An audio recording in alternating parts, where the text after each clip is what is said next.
இப்பொழுது கர்த்தருடைய வார்த்தைக்கு நேரே நாம் கடந்து செல்ல போகிறோம். எசேக்கியேல் 36வது அதிகாரம் 11வது வசனம். உங்கள் மேல் மனுஷரையும் மிருக ஜீவன்களும் பெருகி பலுகும்படி வர்த்திக்க பண்ணுவேன். பூர்வ நாட்களில் நீங்கள் இருந்த நிலைமையில் நான் உங்களை ஸ்தாபித்து உங்கள் முந்தின சீரை பார்க்கிலும் உங்களுக்கு நற்சீர் உண்டாக செய்வேன். அதனால் நான் கர்த்தர் என்று அறிந்து கொள்வீர்கள்.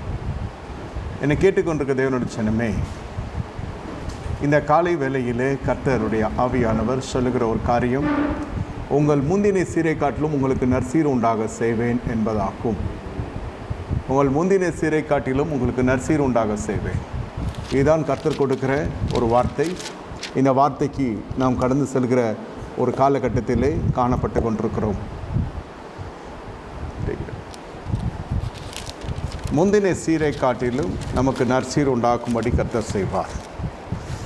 சில சமயத்திலே அந்த முந்தின சீர் நமக்கு ஒரு விதமான நன்மையை கொடுத்ததாக இருக்கலாம். சில சமயத்தில் நம்முடைய நற்சீரானது குலைக்கப்படுகிறது. பல சூழ்நிலைகள் சந்தர்ப்பங்கள் நிமித்தம் அந்த நற்சீரானது குலைக்கப்படுகிறது. பிரியமான தேவனுடைய ஜனமே, இந்த இடத்திலே கர்த்தர் நம்முடைய பங்கு சிலது இருக்கிறது. நம்முடைய முந்தின சீர் சில சமயத்தில் போய்விடுகிறது. கர்த்தர் நமக்கு நற்சீரை வழங்குகிற வல்லவராய் இருக்கிறார், இல்லைன்னு சொல்லவில்லை. ஆனால் அதே சமயத்திலே கர்த்தருடைய மனிதனாய் தேவ சமூகத்தில் காத்திருந்த பொழுது சபையார் சில காரியங்களை நீங்கள் அறிய வேண்டும் என்று கர்த்தர் விரும்புகின்றார். என்ன காரியத்தை நீங்கள் அறிய வேண்டும்? எப்படி முந்தின சீரானது கெடுக்கப்படுகிறது, உங்களுக்கு ஒரு நற்சீர் எப்படியெல்லாம் குலைக்கப்படுகிறது, எதினால் அந்த நற்சீரானது உங்களை விட்டு எடுபடுகிறது என்பதை நீங்கள் அறியும்படியாய் கர்த்தர் விரும்புகிறார். அதான் வேதம் சொல்லுகிறது, சத்தியத்தை அறிவீர்கள், சத்தியம் உங்களை விடுதலையாக்கும். இந்த காலை வேளையிலே நீங்கள் பெறுகிற ஆசீர்வாதம் சத்தியத்தின் அடிப்படையிலே வருகிற பொழுது உங்கள் வாழ்க்கையில் அது என்றென்றைக்கு நிரந்தரமாய் தங்கியிருக்கும். இல்லாவிட்டால் உங்களுடைய வாழ்க்கையிலே வரும் போகும். மின்னலை போல சில காரியங்கள் வரும், அது மின்னலை போல போய்விடும். அதனால்தான் சபையிலே பெறுகிற ஆசீர்வாதத்திற்கும் சுவிசேஷ மையத்திலே பெறுகிற சுவிசேஷ கூட்டங்களை பெறுகிற ஆசீர்வாதங்களுக்கும் மிகப்பெரிய இடைவெளி இருக்கிறது. போன நோய் வராதா என்று கேட்டால் வராது, இயேசுவின் நாமத்தில். ஆனால் குமாரன் உங்களை விடுதலை ஆக்கினால் மெய்யாக விடுதலை ஆவீர்கள் என்று வேதம் சொல்லுகிறது. சுவிசேஷகர் இல்லாமல் நமக்கு சபை நிறையாது. ஆனால் அதே சமயத்திலே சுவிசேஷத்திற்கு பின்னாலே நாம் ஓடிக்கொண்டிருக்க முடியாது. சபையிலே ரட்சிக்கப்பட்டவரை கர்த்தர் அனுதினம் சபையிலே சேர்க்கிறார். அந்த சபையிலே பெறுகிற ஆகாரமும் ஊட்டச்சத்தும் வித்தியாசமாக இருக்கும். அதுதான் ஆத்துமாவை பலப்படுத்துகிறது. சுவிசேஷ மைதானங்களிலே நான் சுவிசேஷனாக இருந்துதான் கர்த்தர் சபையை கொடுத்தார், இல்லைன்னு சொல்லவில்லை. அங்கு சரீரமானது செப்பனிடப்படுகிறது. இங்கு ஆத்துமா செப்பனிடப்படுகிற பொழுது சரீரம் அதற்கு ஏற்ற விடுதலை பெறுகிறது. இங்கே சத்தியத்தின் மூலம் விடுதலை, அங்கு விசுவாசம் மூலம் விடுதலை. So you should be, God's flock should understand the difference between the evangelical mission and the apostolic mission, the church-based ministry and the truth-based ministry, and as well the evangelical-based ministry. இயேசு என்ற ஒரு விழிப்புணர்வுக்காக நடக்கிற அற்புத அடையாளங்கள் உங்களை பரலோகத்துக்கு கொண்டு போகுமா என்று கேட்டால் கொண்டு போகாது. அது உங்களுக்கு ஒரு விசுவாசத்தை தரும். அது நிமித்தம் என்ன நடக்கிறது என்றால், ரட்சிக்கப்பட்டவரை கர்த்தர் சபையில் அனுதினம் சேர்க்கிறார். இப்போ சபை தலைவாசலாய் பரலோகத்துக்கு காணப்படுகிறது என்று சொன்னால் அது தவறல்ல, அது சரியான ஒரு வார்த்தையாக்கும். அதுதான் இந்த முந்தின சீர் உங்களுக்கு நற்சீர் உண்டாகும் என்பது தீர்க்க தரிசனமாய் நீங்கள் பெற்றிருக்கலாம், இல்லைன்னு சொல்லவில்லை. ஆனால் இந்த முந்தின சீர் எதினால் போகிறது? என்னோடு திருப்பிக் கொள்ளுங்கள். லூக்கா எழுதின சுவிசேஷம் 15வது அதிகாரத்திலே ஆண்டவர் சொல்லுகிற ஒரு ஓமை, அதை இந்த காலை வேளையிலே பரிசுத்தாவினர் ஒரு வித்தியாசமான வியாக்கியானத்தோடு கூட என்னுடைய கண்களை திறந்தருளினார். இது நாம் எல்லாம் சின்ன பள்ளிக்கூடத்திலே 6ஆம் வகுப்பிலே நான் அதை படித்தேன். 1986 ஆண்டிலே நான் 6ஆம் வகுப்பு படித்து கொண்டிருந்தேன். அப்போ இந்த தமிழ் பாடத்திலே ஒரு பகுதியாக இது வந்திருக்கிறது. நீங்கள் எல்லாருக்கும் தெரிந்த ஒரு சரிதை தான். லூக்கா 15வது அதிகாரத்தில் ஒரு தகப்பனுக்கு 2 குமாரர்கள் இருக்கிறாங்க. இந்த 2 குமாரர்கள் உடைய கதை உங்களுக்கு தெரியும்.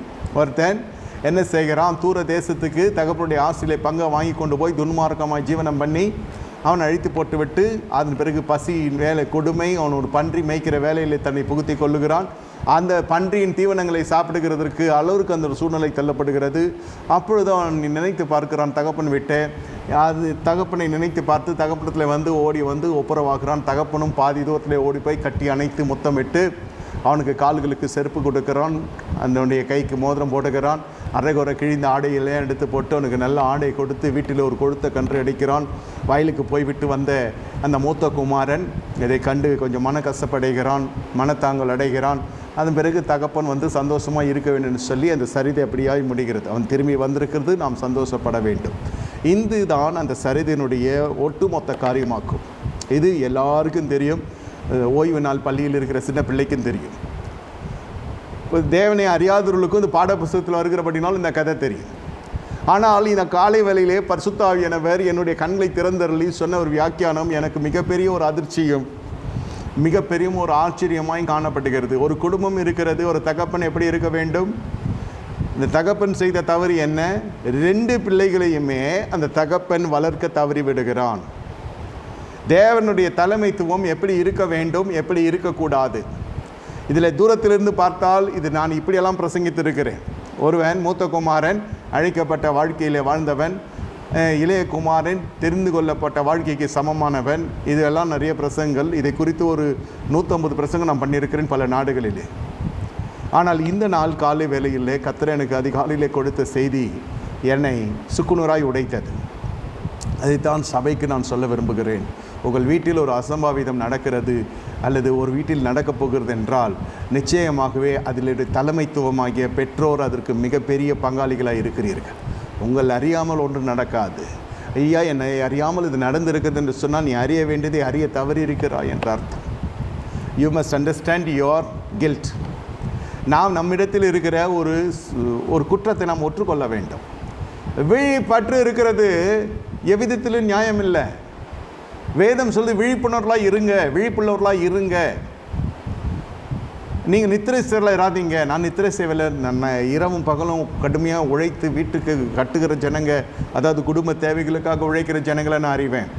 அவங்க என்ன சொல்லுவாங்க? நான் பகலாக உழைக்கிறேன், தூக்கம் இல்லை, எனக்கு உடல் களைப்பு இருக்கிறது, ஆயாசம் இருக்கிறது, ஆனாலும் குடும்பத்தை நினைத்து ஓடுகிறேன், பிள்ளையை படிக்க வைத்திருக்கிறேன், பிள்ளைக்கு திருமணமாக இருக்கிறது, ஆக போகிறது, செலவு இருந்து கொண்டே இருக்கிறது இல்லையா? எல்லாரும் சொல்லுவார்கள், நித்திரையெல்லாம் வேலை செய்கிறேன். நான் ஆவிக்குரிய நித்திரை குறித்து சொல்லுகிறேன். சில பேர் மௌடீகமாக இருந்து விடுவாங்க. இதில் ஒரு சுய ஞானம் இருக்கிறது. செழிக்க செழிக்க சபைக்குள்ளே வர வர என்ன நடக்கும்? ஆத்மா செழிக்க ஆரம்பிக்கும். அதன் பிறகு சரீரம் செழிக்க விடுதலை பெற ஆரம்பிக்கும். உங்களுக்கு வராத பொருளாதாரம் வர ஆரம்பிக்கும். கடன்கள் எல்லாம் மறையும், கட்டிகள் மறையும், நோய்கள் குணமாகும், பேய்கள் ஓடும். சபையினுடைய சாராம்சம் சொல்லுகிறேன்.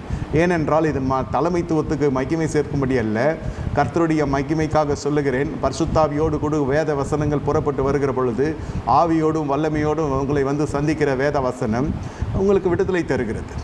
நீங்கள் விடுவிக்கப்படுகிறீர்கள். பெற்ற விடுதலையோடு நீங்கள் என்ன செய்வீர்கள்? சந்தோஷமாக இருந்து சபையில் சாட்சியாக இருந்து வாழ்ந்து விடலாம் என்று நீங்கள் நினைப்பீர்கள். சாலச் சிறந்தது, வரவேற்கத்தக்கது. நானும் அதை விரும்புகிறேன். இதுவரை எல்லாம் சரியாய் போயிருக்கிறது என்று நானும் நினைத்து கொண்டிருந்தேன் இன்று காலை 1 மணி வரை. ஆனால் அதன் பிறகு தான் தெரிகிறது, நாம் இன்னும் எல்லாம் ஜெயித்து விட்டோம் என்பதல்ல, கற்றுக்கொண்டோம் என்பதல்ல. நாம் சபையிலே சாட்சியாக இருக்கிறது போல குடும்பத்தில் சாட்சியாக இருக்க வேண்டும். அங்கே நாம் என்ன செய்வோம்? ஒன்று குடும்பத்தில் கோட்டை விட்டுருவோம், இல்லைன்னா சபையை கோட்டை விட்டுருவோம். என்ன சபையை கோட்டை விட்டுருவோம்னா, ஒன்று சபைக்கு வரமாட்டான், அவன் பாட்டுக்கு இஷ்டப்படி வாழ்ந்து கொண்டிருப்பான். இந்த பிரச்சனை வந்த உடனே வருவான், பிரச்சனை முடிந்த உடனும் போய்விடுவான். அதை முடிந்த உடனும் சில பேர் பின்தொடர்ந்து வருகிறார்கள். கர்த்தருக்கு ஸ்தோத்திரம். அதோடு முடிந்தது என்று நினைக்கக்கூடாது. உங்கள் குடும்பத்தில் நீங்கள் விழிப்புணர்வாக இருக்க வேண்டும். இருக்கிறது 2 பிள்ளைகள், இன்னொரு 2 பிள்ளை சேர்த்து கூட நீங்கள் வைத்துக்கொள்ளலாம். இந்த 2 தான் உங்களுக்கு சமையல் குறிப்பில் சொல்லுவாங்க. 1 கிலோ பிரியாணிக்கு என்னென்னலாம் செய்யணும் அதை அப்படியே மல்டிப்ளை பண்ணிக்கோங்க, பெருக்கிக்கோங்க. 10 கிலோ செய்யணுன்னாக்கா என்னென்னலாம் நான் அளவு சொல்லுகிறேனோ அதை அப்படியே நீங்கள் பெருக்கி கொள்ளுங்க. நீங்கள் 1 பிள்ளை பெற்றிருந்தாலும் சரி, 9 பிள்ளை வைத்திருந்தாலும் சரி, நீங்கள் அதை அப்படியே பெருக்கி கொள்ள வேண்டும். அதுதான் நான் சொல்ல வர்றேன்.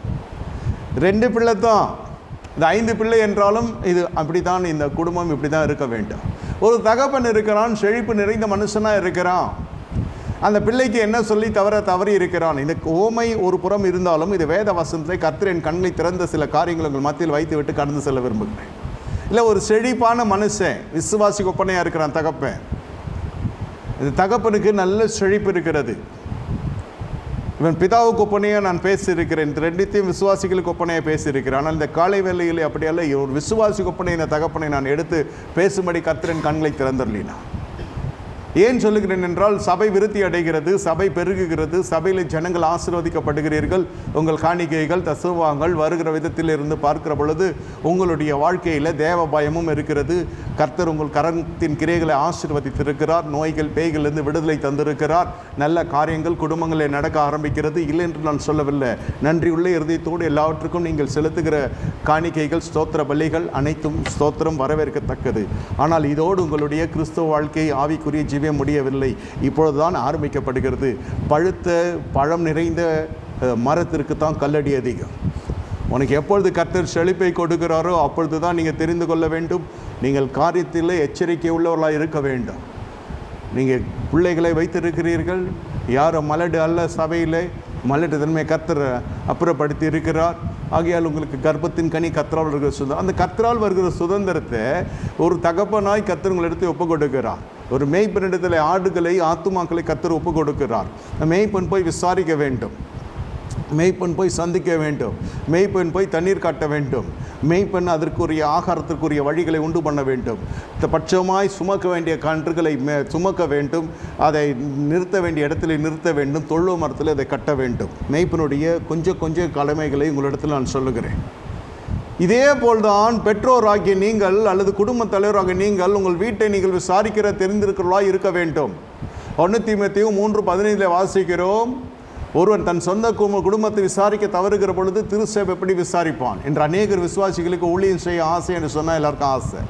ஆனால் நீங்கள் குடும்பத்தில் ஜெயித்தால் மட்டும்தான் ஊழியத்தில் பிரகாசிக்க முடியும். நீங்கள் குடும்ப வாழ்க்கையில் தோல்வியை தழுவீர்கள் என்று சொன்னால் ஊழியத்தில் நீங்கள் எவ்வளோ பெரிய பதவி உங்களுக்கு கொடுத்தாலும் அந்த பதவி மட்டும்தான் இருக்குமே தவிர அந்த ஊழியத்துக்குள்ள மலத்தை தான் நீங்கள் பிரகாசிக்க முடியுமே தவிர, அதுவும் உலக பிரகாரமான தாளந்துகளை வைத்து உங்களுக்கு நல்ல மொழி புலமை இருக்கும், நீங்கள் பேசலாம், நீங்கள் நிர்வகிக்கிற திறமை இருக்கும், எல்லா அலுவலகத்தில் நீங்கள் செய்கிறத ஊழியத்தில் செய்கிறீங்க, அங்கே நிறைய சம்பளம் கொடுப்பாங்க, இங்கே அதை விட நிறைய சம்பளமும் கொடுக்கலாம், அல்லது சம்பளமும் இல்லாமல் தன்னார்வ தொன்றாக நீங்கள் வேலை செய்யலாம். இதெல்லாம் மனுஷன் வச்சுக்கொள்ளக்கூடிய காரியங்கள். ஊழியம் நடந்தால் போதும் என்று ஊழிய ஸ்தலங்களும் உங்களை வரவேற்கும், பரலோகம் உங்களை ஏற்றுக்கொள்ளாது. இதுதான் சத்தியம்.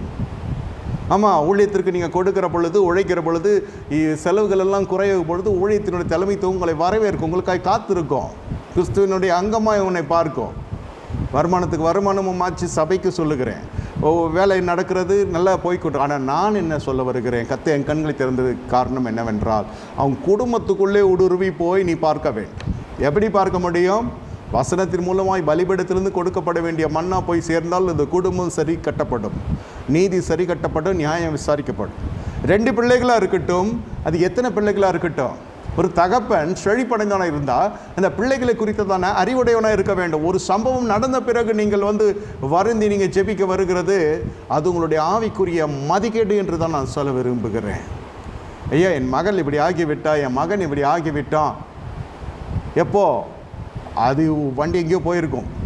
இந்த பிள்ளைகளுடைய நில தடுமாறி தடம் புரண்டு அது எங்கேயோ போய் நின்று இருக்கும். இது காலம் வரை நீங்கள் என்ன செய்து கொண்டிருந்தீங்க? உங்களுக்கு செழிப்பு, ஆவிக்குரிய செழிப்பு இருக்கிறது. இயேசுவின் நாமத்தில் எல்லா மகிமைக்குரிய காரியங்களும் கர்த்தர் மாற்றி, வாளாய் இருந்த நம்ம கர்த்தர் தலையாக மாற்றி, கீழாக இருந்த நம்ம கர்த்தர் மேலாக மாற்றி உங்களுக்கு செழிப்பை கொடுத்து, சகோதரிப்பை கொடுத்து, உங்களுக்கு தாவீதின் சிங்காசனத்தை நான் அவர்களுக்கு விட்டு எடுத்து உனக்கு கொடுத்தேன் என்று சொன்ன வார்த்தையின்படி முற்பிதாக்களுடைய சாபங்கள் எல்லாம் முறித்து ஆசீர்வாதமாய் மாற செய்து நீங்கள் கண்டிராத நன்மைகளை எதிர்பாராத அதிசயங்கள் எல்லாவற்றுக்கும் நீங்கள் காணிக்கை செலுத்துகிறீர்கள், எல்லாவற்றுக்கும் நீங்கள் சாட்சி சொல்லுகிறீங்க, ஒரு பயபக்தி நிறைந்த வாழ்க்கை வாழ்கிறீங்க. ஆனால் உன்னுடைய தோட்டத்தை நீ இழந்திருக்கிறா என்பது தான் காரியம். இந்த தகப்பனுக்கு இது ஓமையாய் சொல்லப்பட்டிருந்தாலும் அநேக தகப்பன்மார்கள் இப்படி தான் இருக்கிறார்கள்.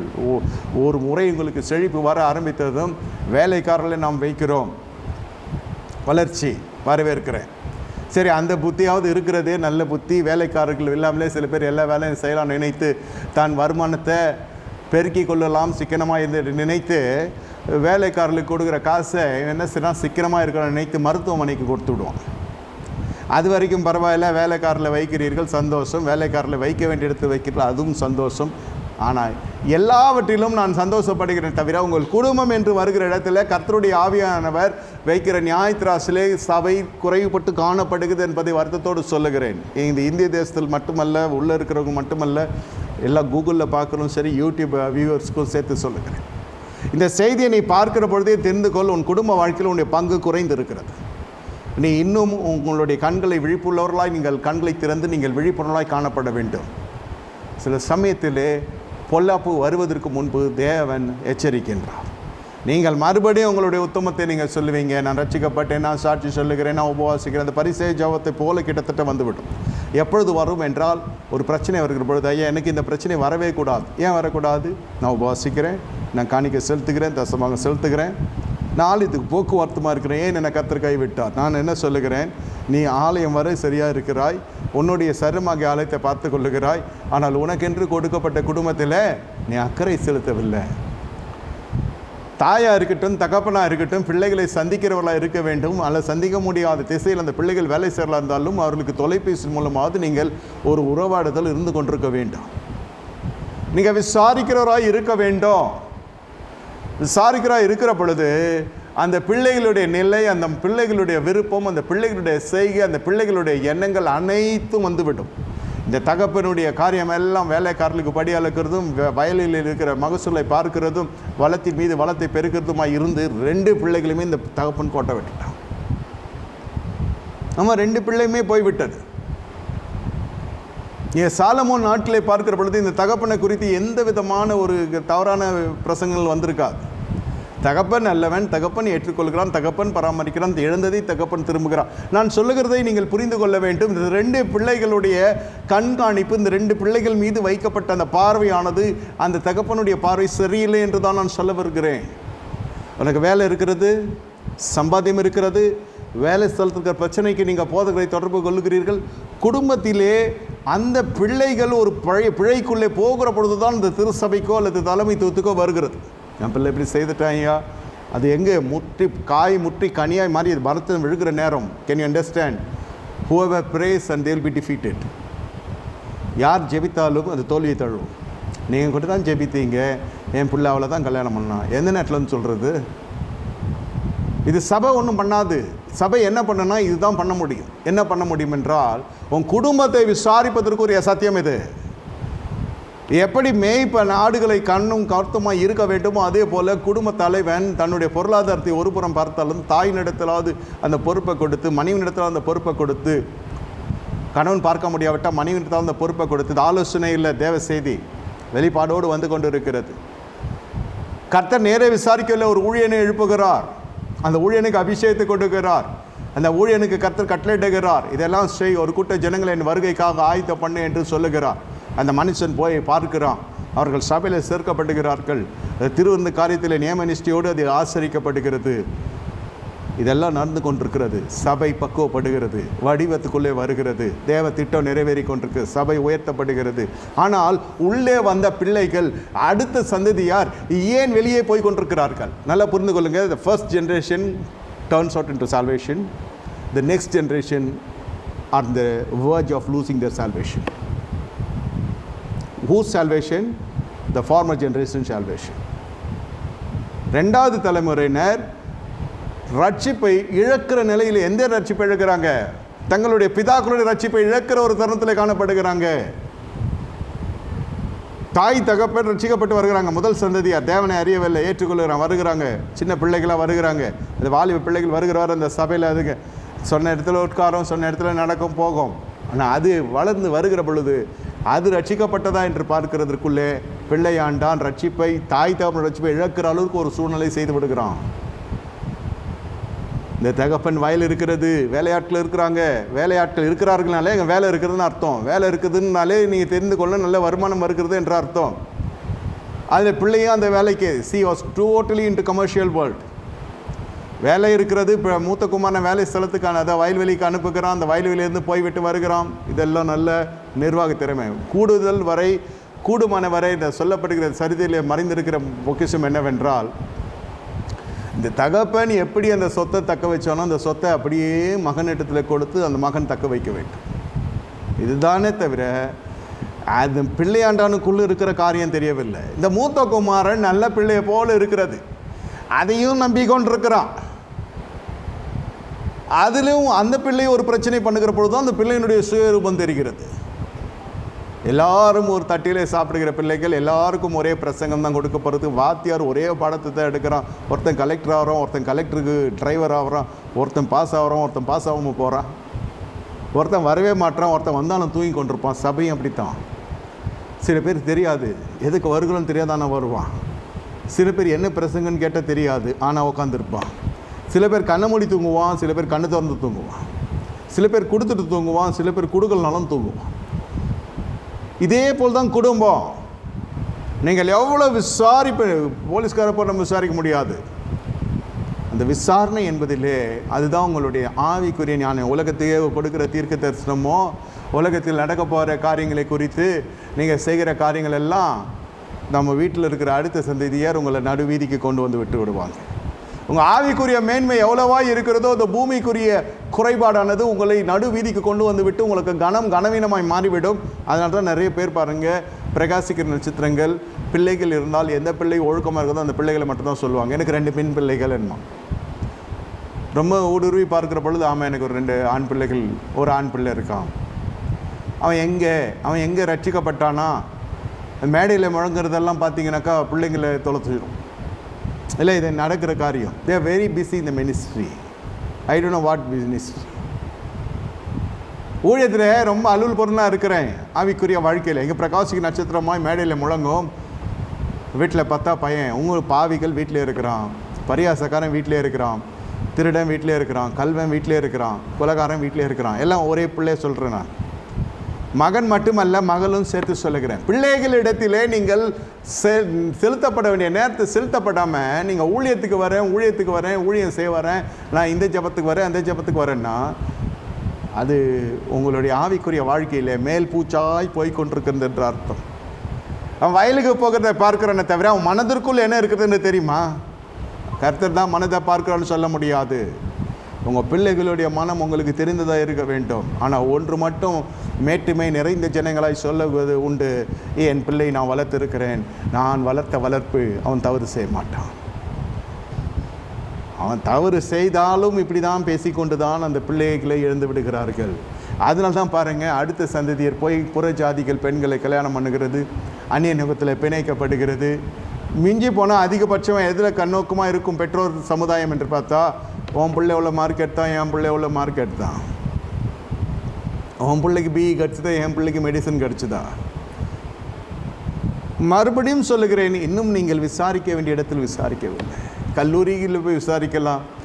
அது படிக்கலையோ நல்ல காலேஜ் கிடைக்கணும். அது படிக்குதோ முடிக்குதோ இல்லையோ, ஆனால் அதனுடைய வாழ்க்கையிலே நம்ம செலுத்தப்பட வேண்டிய கடனை உடனே வாங்கி அதை ஃபீஸை கட்டணும். படித்து முடிப்பானான்னு கூட தெரியாது.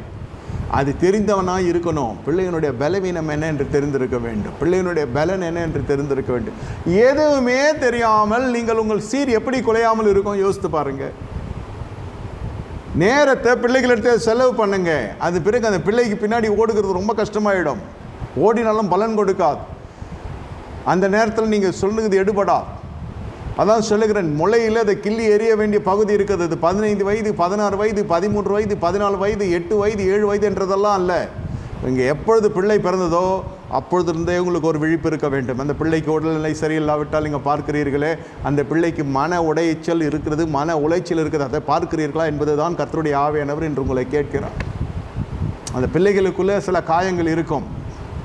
பெற்றோருக்கு ஒரு ஒப்பிட்டு பார்த்து சொல்லுவான், பக்கத்து வீட்டு பையன் இவ்வளோ மார்க் எடுத்துருக்கிறான், அவன் அப்போ பிள்ளை தகப்பன் பிள்ளைகளை ஒப்பிட்டு பார்க்குற பொழுது பிள்ளை என்ன செய்யும்? அதே ரத்தத்துக்கு பிறந்தது. பெற்றோர் ஒப்பிட்டு பார்க்கும், அவன் வீட்டில் BMW இருக்குது, நம்ம வீட்டில் பழைய வண்டி இருக்கிறது. அவன் வீட்டில் ஜாகுவார் இருக்குது, ஆடி இருக்குது. நம்ம வீட்டில் ஆடி போய் ஆவணி தான் வருது தவிர ஒன்றும் வரல. கேட்குறாங்க இல்லையா? பிள்ளைங்களை நீங்கள் ஒப்பிடுறப்போ பிள்ளைகள் பெற்றோர் ஒப்பிடுவாங்க. கடைசியில் கூட்டி கழித்து பார்த்தா ரெண்டுமே ஒரே ரத்தம் தான். அந்த பிள்ளையை அவ்வளவாய் நொறுக்கி அவர்களை ஏண்டா இது பிறந்ததுன்ற அளவுக்கு சலித்துக் கொள்கிற பெற்றோர்கள் இந்த கால வேலை தெரிந்து கொள்ள வேண்டும். அது அந்நிய நுகத்திற்கு பிறக்கவில்லை, நம்ம ரத்தத்துக்கு தான் பிறந்தது. அது உனக்கு பிறந்த பிள்ளையா உன்ன மாதிரி தான் இருக்கும், உன் பஞ்சாதிக்கு பிறந்த பிள்ளையா அது மாதிரி தான் இருக்கும். நம்ம பிள்ளை நம்ம மாதிரி தான் இருப்பான், அப்துல் கலாம் மாதிரியா இருப்பான். நம்ம பேராசை, அதுக்கு ஃபீஸை கட்டுறோம், அதுக்கு டியூஷன் ஃபீஸை கட்டுறோம், கட்டணத்தில் தான் குறியாக இருக்கிறதே தவிர அந்த பிள்ளை தாங்குமா அந்த சிலுவையேன்னு பார்க்கணும். அது தாங்குமா? பிள்ளையாண்டன் மீது ஆபிரகாம் அந்த விறகுகளை வைக்கிறார், பொதியை வைக்கிறார், விறகுகளை சுமக்க வைக்கிறார். எங்கு வைக்கிறார்? வீட்டை வந்து புறப்படுகிற பொழுது இல்லை, புறப்படுகிற பொழுது வேலைக்காரர்கள் வருகிற ஆதியாகமம் புத்தகம் 22வது அதிகாரத்தில் நீங்கள் வாசித்து பார்த்தால் ஆபிரகாமினுடைய குடும்ப ஞானத்தை நீங்கள் வாசிக்க முடியும். பிள்ளை பேர் தள்ளி பெற்ற மனுஷன்தான், அந்த பிள்ளைக்கும் தகப்பனுக்கும் தாத்தா பேரன் போல இருக்கும் வெளியில் பார்த்தா. ஆனால் அந்த அபிஷேகம் பண்ணப்பட்ட மனுஷன் தேவனுடைய ஞானத்தினால் அந்த பிள்ளை வளர்க்கிறான். அவன் கொண்டு போகிற பொழுது அந்த சாராளுக்கு தெரியாமல் கொண்டு போயிருக்க முடியாது. அதிகாலையிலே கிளம்புகிறான் என்றால் எப்படி இருந்திருக்கும்? தெரியாமல் இருந்திருக்காங்க. சாராள் ஒரு வார்த்தை பேசவில்லை. தகப்பனும் பிள்ளையும் பயணப்படுகிறது, அந்த அனுபவம் உங்களுக்கு இருக்க வேண்டும். தகப்பனும் மகளும் கூட பயணப்படலாம், மகன் தான் சொல்ல வரல. மகன் மகள் எல்லாம் ஒரு பெரிய வித்தியாசம் இல்லை, புதிய சிஷ்டி தான் காரியம். The parents have to travel with the children, have to gel with the children mentally, physically, socially. நம்மளுக்கு தெரிஞ்சதெல்லாம் பொருளாதாரம் மட்டும்தான், பொருளாதாரம் மட்டும்தான் நமக்கு தெரியும். அதனால் நம்முடைய வாழ்க்கையில் பிள்ளையினுடைய வாழ்க்கையில் தேவ சித்தம் நிறைவேறுகிறது இல்லை. அதுக்கு காரணம் யார்? பெற்றோராகிய முதல் சந்ததியர். வேதம் சொல்லுகிறது, கர்த்தராகிய இயேசு கிறிஸ்துவை விசுவாசிப்பின் நீயும் உங்கள் வீட்டாரும் ரட்சிக்கப்படுவீர்கள். எங்கள் விசுவாசம் செல்லவில்லை. காரணம் என்ன? வீட்டார் ரட்சிக்கப்படவில்லை என்பதல்ல. அதுதான் ஒரு முக்குனா அது ரட்சிக்கப்பட்டுச்சு நம்ம நினைக்கிறோம். டபுளில் போட்டு ஞானஸ்நானம் கொடுத்துட்றோம், அது கிறிஸ்துவ பேர் வச்சிடுறோம். அவனுக்கு ட்ரெஸ்ஸை மாற்றுறான். இல்லை வெள்ளைஞ்சலியமாக வர்ற சபையாக இருந்தால் அவனுக்கும் ஒரு வெள்ளைஞ்சலி மாட்டி கூப்பிட்டு வந்துடுறான். அவன் வாலிப பருவத்தில் அவன் எடுக்கிற தீர்மானம் சத்தியத்துக்கு முரண்பாடான ஒரு தீர்மானம். அது இவ்வளோ நாள் சர்ச்சில் வந்து நிறைச்சி இடத்த பிடிச்சி அடைச்சதை தவிர அது ஒன்றும் விருத்தி அடையலை. அது கல்லான நிலத்தில் விதைக்கிறது போல், முள்ளான நிலத்தை விதைக்க போல எல்லாம் எடுக்கிறான். ஞானஸ்தானம் வீட்டில் அந்த பையன் தனியாக இருக்கான், அவனையும் கூட்டு போய் டப்பில் முக்கிறது. அவன் ரட்சிக்கப்பட்டுருவான். ரட்சிக்கப்பட்டவரை தான் சபையில் கர்த்தர் சேர்க்கிறார். இந்த தாய் தகப்பன், இவர்கள் அந்நிய பாஷை, இவர்களுடைய ஆராதனை, இவருடைய ஆவிக்குரிய காரியங்கள் எல்லாம் பார்த்தால் மெச்சிக்கொள்ளத்தக்கதாக இருக்கும். பிள்ளையினுடைய பூமிக்குரிய அவலட்சணங்களை பார்க்கிற பொழுது மிக மிக வருந்தத்துக்குரியதாக இருக்கும். இதை நான் பாரத்தோடு சொல்லுகிறேனே தவிர சபை எவ்விதத்திலும் எல்லா விதத்திலும் தேர்ச்சி பெற்று இருக்க வேண்டும். ஏனென்றால் பிள்ளையாண்டர்களை தகப்பன் தாயை வைத்து நம்ம உத்தரவாதம் கொடுக்க முடியாது. தகப்பன் ஊழியக்காரன் நல்ல அடுத்த சந்ததியும் ஊழியத்துக்கு வரணும்லாம் நம்ம சொல்ல முடியாது. இன்றைய காலகட்டம் அப்படி இருக்கிறது. ஊழியத்தில் எவ்வளோ சம்பாதிக்கிறானோ ஒரு மாதத்தில் மாத சம்பளமாக வாங்கி கொள்கிறதே மேன்மை என்று நினைக்கிற காலகட்டத்தில் பிள்ளைகள் போய் கொண்டிருக்கிறது. அப்படி இருந்தாலும் வெளிநாட்டுக்கு போய் ஊழியம் செய்கிறேன்னு என்ற அப்படி படித்து போகிற அளவுக்கு போகிறது. தரிசனமும் கிடையாது, தேவ சித்தமும் கிடையாது. இவன் எவ்வளோ சம்பாதிக்கிறான், அவன் எவ்வளோ சம்பாதிக்கிறான், இவ்வளோ சம்பாதிக்கிறான். எங்கள் போதக தலைமைத்துவத்தை பார்த்தா உன் சபையில் எவ்வளோ பேர் வரான், என் சபையில் எவ்வளோ பேர் வரான். இப்படி தான் போய் கொண்டிருக்கிறது. இந்த அடுத்த சந்ததியை தேவன் விரும்புகிற பாத்திரமாய் கொண்டு வருகிறது சபையின் கருத்தில் இல்லை, தாய் தகப்பனுடைய கருத்தில் இருக்கிறது என்று சொல்ல வருகிறேன். இந்த சொந்த வீட்டாரை நீங்கள் விசாரிக்க தவறுகிற பொழுது உங்களுடைய தேவ பக்தி எப்படி சொல்லப்படுகிறது? அவிசுவாசியிலும் கெட்டவனாய் நீங்கள் காணப்படுகிறீர்கள் என்று வேதம் சொல்லுகிறது. இதுதான் வருத்தத்துக்குரிய ஒரு விஷயமாய் காணப்படுகிறது. 1 தீமோத்தேயு 3வது அதிகாரம் 5வது வசனம் சொல்லுகிறது, தேவனுடைய சபையை எப்படி விசாரிப்போம்? ஒரு தன் சொந்த குடும்பத்தை நடத்த அறியாது இருந்தால் தேவனுடைய சபை எப்படி விசாரிப்பான்? அவன் இருமாப்படைந்து பிசாசுடைய ஆக்கினிலை விழாதபடிக்கு நூதன சீசனாக இருக்கக்கூடாது. ஏன் நான் சொல்லுகிறேன் என்றால், நூதன சீசர்களாக இவர்கள் காணப்படுவதற்கான காரணம், அவர்கள் நூதன சீசன் யார் என்றால் இப்படி சொந்த குடும்பத்தை விசாரிக்க தவறுகிறவர்கள் தான். பிள்ளை என்ன செய்கிறான்? பிள்ளை இங்கே படிக்கிறான். பிள்ளை படிக்கிறது சரீர மேன்மைக்கு, உலக பிரகாரமான காரியம். பிள்ளை இன்று ஆவிக்குரிய காரியத்தில் எப்படி இருக்கிறான்? வாசிக்கிறான் அல்லது சாட்சி சொல்லுகிறான்? நான் சொல்லுகிறது சாட்சியாக வாழுகிறானா? அவனுடைய சாட்சி, வாழ்க்கையின் சாட்சி என்னவா இருக்கிறது? உன் பிள்ளை கல்லூரியிலேருந்து வருகிற பொழுது வந்து சொல்ல வேண்டும், என்னை எல்லாரும் பரிகசிக்கிறாங்க, என்னை எல்லாரும் ஒதுக்கி வைக்கிறாங்க, எத்தனை யாரும் பேச மாட்டாங்க, சரியான பாதையில் இருக்கிறாய் மகனே என்று சொல்லுகிறது தான் உண்மையான காரியம். ஏன்னா உலகத்துக்கு ஒத்த வேஷம் ட்ரெஸ்ஸில் இல்லை, அவன் ஜீவியத்தில் இருக்கிறது. அவன் கூட இருக்கிற ஜனங்கள் எல்லாம் அவனை பரிகசிக்கிறாங்க, அவங்க கூட இருக்கிற ஜனங்கள்லாம் கைட்டி விட்டுறாங்க, அவங்க கூட இருக்கிற ஜனங்கள்லாம் சிறுமைப்படுத்துகிறாங்க. ஏன்னா அந்த ஆவிக்கும் இவன் பெற்றிருக்கிற பரிசுத்தாவிக்கு ஒத்து போகவில்லை. சபை போலதுக்கு நான் சொல்லுகிறேன், நான் பிழைத்தேன். பெற்றோராக சொல்லுகிறேன், நீங்களும் பிழைத்தீர்கள். ஏன்னா 2 பேரும் கணக்கு கொடுக்கணும். அடுத்த சந்ததி பரவாயில்ல தக்க வச்சு. Now you can calculate and see what is the strength of the church, what is the quality of the church. தொகைகள் எவ்வளோ இருக்கிறதுன்னு முக்கியம் இல்லை, எவ்வளோ தரமாக இருக்கிறது தான் முக்கியம். Quantity R quality. நம்ம அது கணக்கு காட்டி யாருக்கு பதில் சொல்ல போகிறோம்? 10,000 பேர் வருகிறான்னா இந்த நிலைக்குள்ளே வருகிற சபை தேர்ன சபை. நீங்கள் அந்த கணக்கு கொடுத்து யாருக்கு என்ன ஆக போகிறது? கணக்குன்னா சபையில் இத்தனை பேர் வரான், வந்து எத்தனை சொத்தை, எத்தனை நத்தை, எத்தனை வித்தெல்லாம் நம்ம பார்த்துருக்கோம். ஜே நரம்பி வழியறதெல்லாம் கடைசியில் அசிங்கப்படுத்திட்டு போயிடுது பசங்க. 1 இல்லை 2 இல்லை. அப்புறம் தாயின் தகப்பனும் இதே மாதிரி தான் அதே வஸ்திரத்தில் வந்து அதே மாதிரி தான் வெள்ளைன்னு சொல்லி வந்து தகப்பன் இப்படி பண்ணிட்டா அப்படி பண்ணிட்டா என்ன பண்ணுறது? இப்போ விட்டா தாயின் தகப்பனும் சேர்ந்து போயிடுவான் சபை விட்டு. அப்போ போதுகிற என்ன செய்கிறது? அவரும் ஏற்றுறது அந்த கேமில். இந்த காரியம் கத்தால் வந்ததுன்னு இப்போ புரிகிறதா என்ன சொல்ல வருகிறேன் என்று? இந்த மூத்த குமாரனுக்கும் உள்ள இச்சை இருக்குது, இளைய குமாரனுக்கு இச்சை மாட்டினாங்க. 1000 குற்றவாளிகள் வெளியில் இருக்கிறான். பேப்பரில் வர ஒருத்தன் தான் மாட்டியிருக்கான். பேப்பரில் வர நியூஸை மாட்டினவனை போடுறாங்கனால அவன் ஊரே திருந்துச்சுன்னு அர்த்தம் இல்லை. ஒருத்தன் மாட்டியிருக்கான், மிச்சம் 99 பேரும் விழிப்படைஞ்சிருவான். இப்போ அந்த பாணியில் திருட மாட்டான். திருடோ களவோ ஏதோ ஒரு க்ரைம், ஏதோ ஒரு குற்றம் செயலில் அந்த பாணியில் போக மாட்டான். ஏன்னா ஒருத்தன் மாட்டியிருக்கான் இல்லையா, அந்த வழியில் போய் தானே அவன் மாட்டினான். வழியை மாற்றிக்குமே தவிர அவன் வாழ்க்கையை மாற்ற மாட்டான். இது உலகம் முழுவதும் நடந்து கொண்டிருக்கிறது. இப்போ இவன் ரட்சிக்கப்பட்டானா கூட சரி இன்னொரு திருட உருவாவான். இதெல்லாம் நம்ம ஒழிக்க முடியாது. இது பாட்டு நடந்து கொண்டிருக்கும். வருகிற ஜனங்களை கர்த்தர் பரிசுத்தப்படுத்துகிறார். ஆனால் குடும்பம் என்று வருகிற பொழுது 2 பிள்ளையுமே வளர்க்க தவறிட்டியே தகப்பனே என்பது தான் கேள்விக்குறி. உனக்கு ஆஸ்தி இருக்கிறது, ஆஸ்தியின் மீது ஒருத்தனை வைத்து விட்டாய், இன்னொருத்தனை என்ன பண்ண? ஆனால் வேலைக்கு அமிச்சியா? இல்லை. இது நடந்துருக்குது. You can go through that Luke chapter 15, you can find it out.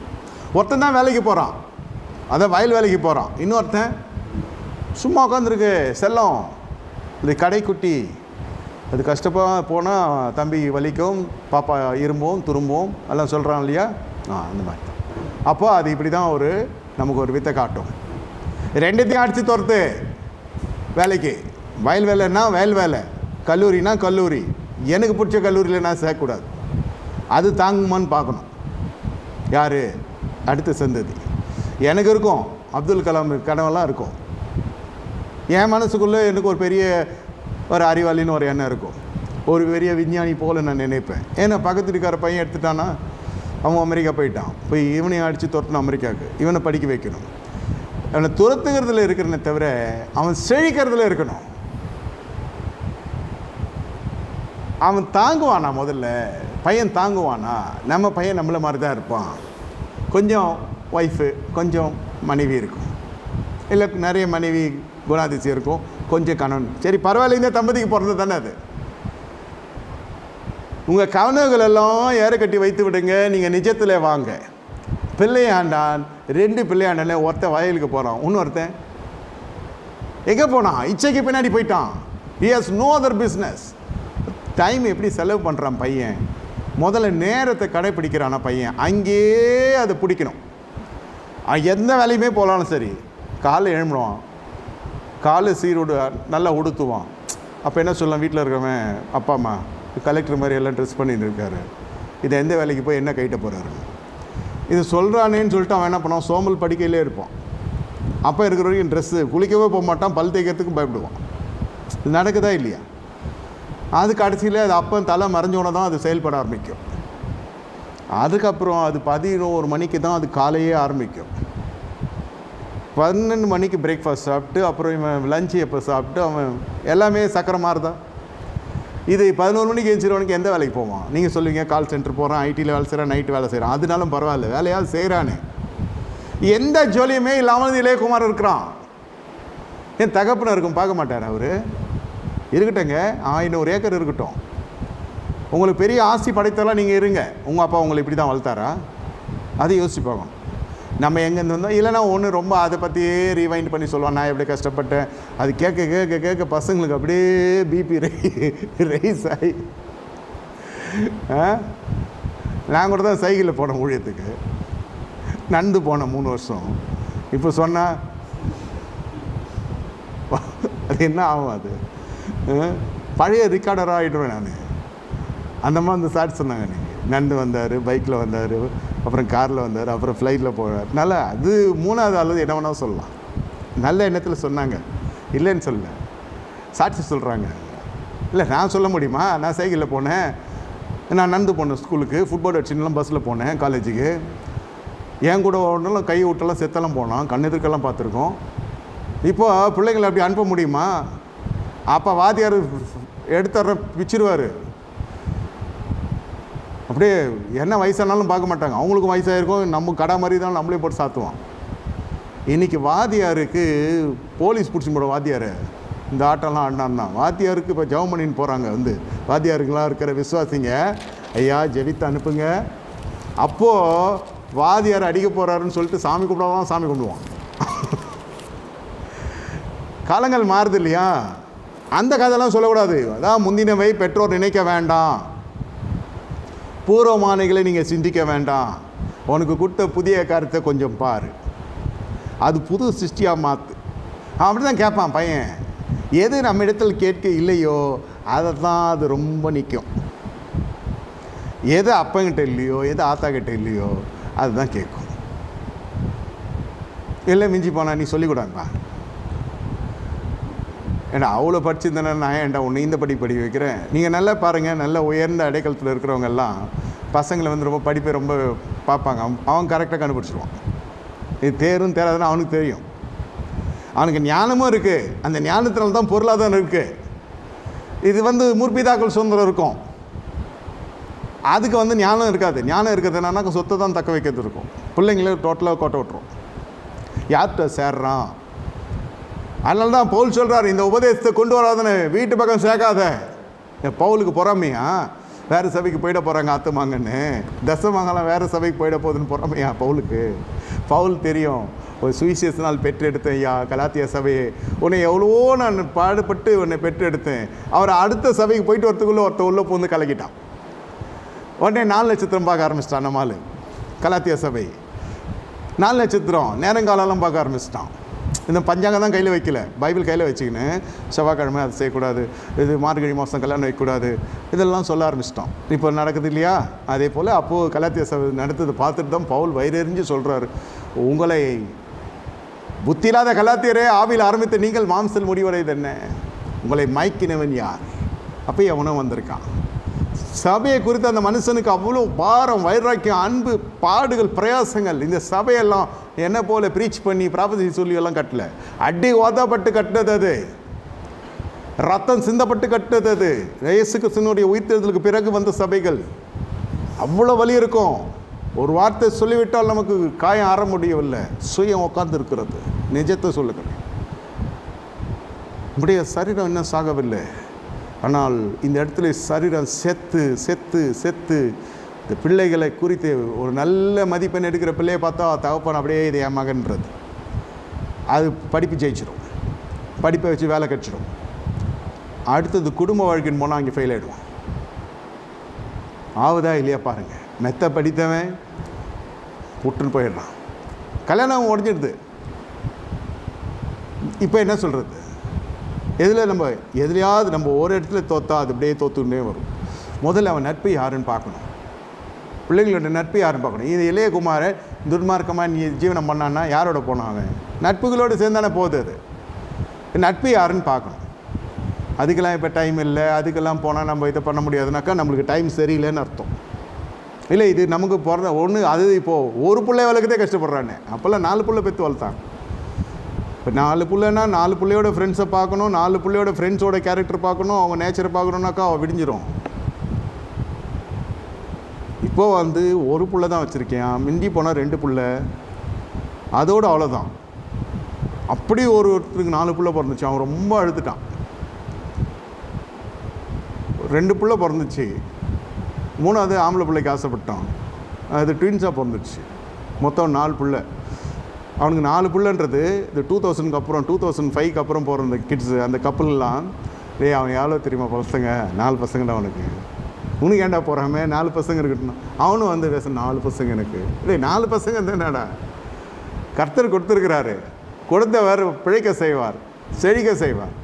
உனக்கு நல்ல ஆசீர்வாதம். 3 பிள்ளை என்ன பிரேக்ஃபாஸ்ட் ஒன்று, லஞ்சுக்கு ஒன்று, டின்னருக்கு ஒன்று, இது ஈவினிங் ஸ்நாக்ஸுக்கு ஒன்று. எனக்கு 3, அவனுக்கு 4. ஒன்று தாண்டா மிஸ்ஸு உனக்கு எனக்கும். வேற என்கிட்ட சொல்லி அழுதா கூட பரவாயில்ல, என்கிட்ட வந்து சொல்கிறிய. பலிகை பெறுகிற சபையை சேர்ந்தவன் நான். கர்த்தர் நமக்கு ஞானத்தை தருவார். பிள்ளைங்களுடைய நட்பு என்னன்னு தெரியாமல் அவர் போகிறாருனால இவர் எடுத்து கொடுத்துட்றாரா? கர்த்தர் ஏதாவது அனுமதிக்கிறாரா? நான் சொல்கிறது உண்மையான விசுவாசிகளுக்கு. நம்மளே ஏதாவது சென்ட் ஆண்டவர் ஏதாவது ஆசிரியர்னு சொல்லிட்டு போகிறோமே விசுவாசியே கிடையாது. அது அவன் நினைத்து கொள்வது. நான் எல்லாம் ஜெபித்து தான் செய்தேன், நான் எல்லாமே கர்த்தரை கேட்டு தான் கேட்ட பதில் வந்துச்சா? மறு உத்தரவு கொடுத்தாரா? நான் அந்த உடனே அடுத்த தீர்க்கதரிசி போயிடுவான். இது நிறைய இருக்குல்ல வசவசன்னு. தீர்க்கதரிசினா அது ஒருத்தன் செய்யணுமா, இன்னொருத்தன் செய்யாதன்றவனா அவனை தீர்க்கதரிசியே மதிக்கிறது இல்லை. ஏன்னா இவன் இச்சை நிறைவேற்றுகிற போதகன்னா இல்லை அவன். அதனால் அவன் வேணாம். அவன் போகிறதுக்கு முன்னே இவன் தீர்க்கதரிசி சொல்லுவான். அவன் போனால் வானம் தான் சொல்லுவான். அவங்ககிட்ட ஏன் போனோம்? அவன் வானம் தானே சொல்லுவான். சொன்னான்ல சொல்லுவான். இதெல்லாம் எசபேலுடைய ஆகாப் ராஜாவோட ஆவி, நாட் ஜெசபெல் ஸ்பிரிட். ஆகாப் ராஜாவோட ஆவி மிகையாவை கூப்பிட்டு சொல்கிறான், எப்போவுமே எனக்கு விரோதமாகவே தீர்க்கதரிசனம் சொல்லி பழகிச்சு. இவனுக்கு எப்போ கேட்டாலும் வானானுவான். இவன் 1000 கற்பனைகளை உள்ள கட்டடங்கள்லாம் கட்டி விட்டு அதன் பிறகு வந்து நிற்பான். இப்போ என்ன நான் செய்யட்டுமா நாமான்னு ஒரு ஜஸ்ட் லைக் லாகின்னு தெரியும் இல்லை, ரெஜிஸ்டரு, சும்மா அது எழுதிட்டு போகிறது. செல்லம்மா நம்மனா வேணான்ட்டா போதும், அவனுக்கு கோவம் வந்துடும். செய்யன்ட்டா போதும், ஆனந்தம் வந்துடும். இது செஞ்சு நிர்மூலமான யார் பொறுப்பெடுத்துக்கொள்கிறது? இப்போ சொல்கிறதெல்லாம் என்ன, நான் ஜெபித்து தான் செய்தேன். வேதம் சொல்லுகிறது அந்நிய நோக்கத்தில் பிணைக்கப்படாது இருப்பாயாக என்றால் அதோடு முடிஞ்சிச்சு. தீர்க்க தரிசனம் வராதிங்க. கர்த்தருடைய வார்த்தைக்கு மிஞ்சின ஒரு தீர்க்க தரிசனம் எதுவும் இல்லை. அதைக்கு சார்ந்து போதிக்கிற போதனை தான் உங்களுக்கு ஆவிக்குரிய ஆகாரமாக இருக்கும். இதை வந்து புல்பீட்டில் வந்து கேட்கக்கூடாது, வீட்டில் நீங்கள் சொல்லி வளர்க்கணும். அது சின்னதுலேருந்தே ஊற்றணும். தடுப்பூசி போடுற மாதிரி இது போட்டுக்கொண்டே இருக்கணும். அந்நிய நோக்கத்தில் பிணைச்சா நம்ம அதிக பாடுபடுவோம். அந்நியனுக்கு பிணைக்கப்படுகிறவன் மிகவும் கஷ்டப்படுவான். அதை வெறுக்கிறனும் சுகமாக இருப்பான். டே தம்பி, பாப்பா, நீ கொடுத்துக்க BE படிப்போ, MBBS படிப்போ, MBAவோ உன்னை சுகமாக இருக்க பண்ணாது. நீ அந்நியனுக்கு பிணைக்கப்பட்டா வெகு பாடுபடுவ. அதை நீ வெறுத்தா சுகமாக இருப்ப. அப்பா இருப்பேன், இன்னமும் இருப்பேன். நீங்கள் அந்த இடத்துல போயிட்டு அவன் டைவர்ட் ஆகிற மாதிரி சொல்லக்கூடாது. அப்பா இருப்பேன், நாளைக்கு போயிட்டேன்னா நாளைக்கு ஏன் போகிற, இன்றைக்கே போயா, என் கல்யாணம் வானான்ற நீ. அவன் அப்படி தானே சொல்லுவான். அவன் ஏதோ பார்த்துட்டான். அதுக்கு முன்னாடியே ஊற்றுனா அவன் காலேஜ் போகிறப்பவே அவன் டிஸ்டர்ப் ஆகிட்டான். அது போகாது. அந்த பக்கம் போகிறதுக்குள்ளே இது உறுத்தம். உங்கள் கடமையை நீங்கள் செய்கிறீங்க. படிக்க வைக்கிறது போல் இந்த போதனை முதல்ல தகப்பனுக்கு வசனம் தெரியணும்ல. அதான் எல்லாம் வாங்க பரவாயில்லன்னு சொல்கிறாருன்னு தானே போதிக்கிறாங்க. பலிப்பீடம் இந்த இடத்துல உத்தரவாதம் எடுத்துக்கொள்ள வேண்டும். முந்தின எப்படி போகிறதுனா நட்புகள். ஃப்ரெண்ட்ஸ் எல்லாம் கூட்டின்னு வீட்டுக்கு வரான்னா அதெல்லாம் யாரும் கூட்டின்னு வரக்கூடாது. இது பெந்தகோஸ்தே வீடுனா அவ்வளோதான். அவன் டிக்கெட்டில் பார்க்குறான். வாராசா கூட்டு வா, அப்போ தான் நம்ம பார்க்க முடியும். அது வாரதா தானாக வந்து மாட்டுதா நம்ம பார்த்து we can take evaluate and gauge and also dedicate and determine and detach all these nonsense. அது போய் நான் வெந்தகோசு வீடு நீங்களாம் கூட்டு வரக்கூடாதுன்னா அவன் கிளம்பிடுறான். மாற்றமா ஏன்னா வேணான்ற அம்மா சொல்ல உன்னால் வீட்டில் எதுக்குடா சண்டை. இதில் கட்சி மாறிடுச்சுன்னா பிரச்சனை. இதில் ஒரு கோஷ்டி போகுதல் மாதிரி ஆகிடும். அம்மா புள்ள அப்பா புள்ள எல்லாம் போட்டால் 2 பேருமே அசிங்கப்பட்டுரும். இங்கே நட்பு, இச்சைக்குரிய நட்பு இளையகுமாரனுக்கு இருக்கிறது தகப்பனுக்கு தெரியல. இச்சையே மூத்த குமாரனுக்குள்ளே உட்காந்துக்கிறது தகப்பனுக்கு தெரியல. ஆனால் தெரிந்ததெல்லாம் வேலைக்காரங்க இருக்கிறாங்க, வயல் இருக்கிறது, மகசூல் வருகிறது, அறுவடை நடக்கிறது, வேலை ஒழுங்காக நடக்குதா. இது மேஸ்திரி வேலைலாம் வீட்டில் அப்பா பார்க்க வேணாம். அது செய்வதுக்கு நிறைய மேலாளர்கள், தாளாளர்கள், பொருளாளர்கள், வியாபார விஞ்ஞானிகள்லாம் இருக்கிறான். அது செய்யலாம் வேணான்னு சொல்ல. ஆனால் அதை காட்டில் அந்த பிள்ளையினுடைய பலவீனத்தை தகப்பன் தெரிந்திருக்க வேண்டும். அதுக்கு ஏற்ற மாதிரி தான் நம்ம மேட்ச் பண்ண முடியும். படிப்பு கூட சொல்கிறேன், நான்லாம் அட்டண்டன்ஸ் எல்லாம் ஃபுல் அட்டண்டன்ஸ், சத்தியமாக சொல்கிறேன். படித்ததெல்லாம் கோயெடு, அதனால் ஒரு நாள் கூட கட் அடிச்சதில்லை. I hope you can understand. ஒரே ஒரு வருஷம் ஒரு ஸ்கூலில் போட்டேன், அது வெறும் பாய் ஸ்கூல், நான் போகவே இல்லை. இல்லை சொல்கிறேன், கர்த்தர் காத்து கொண்டார். இந்த நேரத்தில் தான் சிலுவை உள்ள வந்துச்சு, 16 வயசில் சொல்கிறேன். இல்லை ஏன் சொல்கிறேன்னா, பிள்ளைங்களோட பலவீனம் காலேஜ் பார்ப்போம். இல்லை நம்ம பையனோட பலவீனம் என்ன, அது நல்ல ஸ்டாண்டர்டு, நல்லா சொல்லித்தரான், இவன் படிக்கணும்ல, இவனுக்கு தூக்குவான் அந்த சிலுவையை. இவன் ரொம்ப கஷ்டப்படுறான். அவன் என்ன சொல்கிறான், this is not my cup of tea. அப்படியே டீயை சுடு டீ மூஞ்சில் ஊற்றுற மாதிரி இருக்கும். அட்மிஷன் வாங்கி 1000 ரூபா கொடுத்து அப்ளிகேஷன் வாங்கி ஃபில்அப் பண்ணி, இது அவன் காலில் இவன் காலில் விழாத குறையா, அப்புறம் இது கடைசியில் பேமெண்ட் சீட்டில் போய் சேர்ந்துடும். இதுக்கு ஒரு 4 மாடு வாங்கி விட்ருக்கலான்ற அளவுக்கு கடைசியில் நடு ஆற்றுல போயிட்டு சொல்லுவார், is not my cup of tea. Tea ஆகுது, காப்பி ஆகுது. எப்படி இருக்கும்? அதாவது எஜுகேஷன் லோன் வேறு போயின்னு இருக்கும், ஹவுசிங் லோன் போயின்னு இருக்கும், கார் லோன் போயின்னு இருக்கும். முதல்ல அப்படியே லோனில் அப்படியே மிதப்பான், நீந்தி வந்தா இவன் படித்து கொடுப்பான். இல்லை, இவன் படித்து முடித்தானாலே போதும், என் கடமை. பையன் இந்த மாதிரி படிச்சிருக்கான்னு சொல்லி ஒரு தகப்பனுக்கு அவ்வளோ பெரிய பெருமை, கடமை. இது வந்து நடுவில் this not my cup of tea, I am not interested, ஒரே வார்த்தை சொல்கிறான். எப்படி இருக்கும்? கஷ்டப்பட்டு +1லே போடுறப்ப சொல்ல வேண்டியதானா, மண்டையில் கொட்டாத. +1லே சொல்ல வேண்டியதானே, நீ அவனை பேச விட்டா தானே, நீ ஃபஸ்ட் குரூப் படி, நீ ஃபஸ்ட் குரூப் படி, நீ ஃபஸ்ட் குரூப் படினா அவன் என்ன பண்ணுவான்? அப்படின்னா என்னன்னு தெரியாது அவனுக்கு. அப்புறம் +2 முடிச்சோடனே நீ பிஇ படினா அவனுக்கு நல்லா தெரியும், பாஸ் ஆகிட்டா போதும், மீதி பார்த்துக்கலாம். அப்படி பாஸ் ஆனோடனே பேமெண்ட் சீட்டில் போட்டு விட்டா அவன் என்ன பண்ணுவான்? அந்த வண்டியில் போட்டு விட்டான், அவன் வண்டியில் போதும். அவனுக்கு வெளி உலகமே கிடையாது. எங்கள் அப்பா இந்த மாதிரி பண்ணிட்டான். இந்த அயல் நாட்டில் அடிமையாக எடுத்துன்னு போய் விற்ற அந்த பொண்ணுங்கள்லாம் பண்ணுமே, துபாயிலெல்லாம் விபச்சாரத்துக்கு எடுத்துன்னு போய் விற்றுறாங்க இல்லையா, சொல்லுவாங்க, நீங்கள் பேப்பரில் படிச்சிருப்பீங்க. அந்த மாதிரி ஆகிடுது. இவன் காலேஜ் பஸ்ஸில் போகிறப்போ இந்த வண்டியில் பிடிச்சி போட்டால் அந்த வண்டி எடுத்து போய் காலேஜில் விடுது. அப்புறம் அந்த காலேஜில் அந்த வண்டி கொண்டு வந்து வீட்டில் ஓடுது. நடுவில் என்ன அவன்? அப்போல்லாம் ஃபுட்போர்ட்டில் எல்லாம் கிடையாது. இப்போ இவனே ஒரு பேக்கேஜ் மாதிரி இருக்கான், வயிறு இவ்வளோ பெருசு இருக்குது. இது ஒரு லோடு, பின்னாடி ஒரு லோடு, 2 லோடு எடுத்துன்னு போய் பஸ்ஸில் உக்காந்தானா அப்படியே தூங்கிக்கிறான், திருப்பதி பஸ்ஸில் போகிற மாதிரி. அப்புறம் காலேஜ் போனோன்னே ஏஞ்சிக்கிறான். அப்புறம் அங்கேயும் கட்டிலெலாம் அடிக்க முடியாது, அங்கேயும் கேன்டீனு எல்லாம் பந்தோபஸ்து, எங்கே பார்த்தாலும் சிசி கேமரா. திருப்பி மறுபடியும் பஸ்ஸுக்குள்ளே வர வரைக்கும் காலேஜ் ரெஸ்பான்சிபிலிட்டி. அதான் இவ்வளோ காசு கட்டுறோம் இல்லையா. அப்புறம் வீட்டுக்கு வந்து அதுக்கு பார்த்தது ஒரு டியூஷன் வேறு அனுப்பிச்சு, இவ்வளவும் பண்ணி அவன் ஃபெயில் ஆனான்னா தப்பன் எப்படி ஆகிடுவான்? அந்நிய பாஷை பேசி அல்லே லூயா அப்படின்றவன் வீட்டில் என்ன பாஷை பேசுவான்? இதையெல்லாம் நம்மளை ஆவியில் இறக்கி வருது யார்? நம்முடைய வாரிசுகள், ஆணாக இருக்கட்டும் பெண்ணாக இருக்கட்டும். இதுக்கு நடுவில் லவ்வுக்கு என்ன பண்ணுச்சுன்னா இன்னும் டென்ஷன் ஆகும். படிக்கவே துப்பு இல்லை உனக்கு, லவ் பண்ணுறேன் ஜவ்வாக பண்ணுறேன்னு. அது இப்போது இன்னும் டார்ச்சராக இருக்கும். அதுவும் பண்ணுறானா, அதுவும் படிக்கிறானா, கூட இருக்கிறதெல்லாம் லவ் பண்ண மாட்டான். எது குறைச்சலாக இருக்குதோ அதுக்கிட்ட போவோம், அது அன்பு கிடைக்குதுன்னு. அது ஈஸியாக மாட்டோம். அப்போ தூக்கிலே மாட்டுற அளவுக்கு பண்ணுறோம். இவன் மறுபடியும் பிறந்த வாழ்க்கையை, பரலோகம் போகிறேன், 7ஆம் வானம் போகிறேன், 3ஆம் வானம் போகிறேன், அங்கே போகிறேன்னா இவன் ஆவியில் எங்கே இருந்தாலும் இறக்கி கீழே விட்டு அந்நிய பாஷை பேசுகிற அப்பனை அம்மாவை என்ன பண்ணுவான்? அநியாய பாஷை பேசுகிற அளவுக்கு பண்ணி, பையன் மட்டும் இல்லை, பொண்ணு பசங்க எல்லாம். இதெல்லாம் காரணம் என்னென்னா, தகப்பனுக்கு வந்து நிலத்தை வாங்க தெரியுது, வேலையாட்கள் வைக்க தெரியுது, பிள்ளைகளோட பலவீனம் தெரில. நீ அனுப்பாதுன்னு சொல்லல, அவன் பலவீனம் அந்த நட்புகளை வச்சு சொல்லிடலாம்.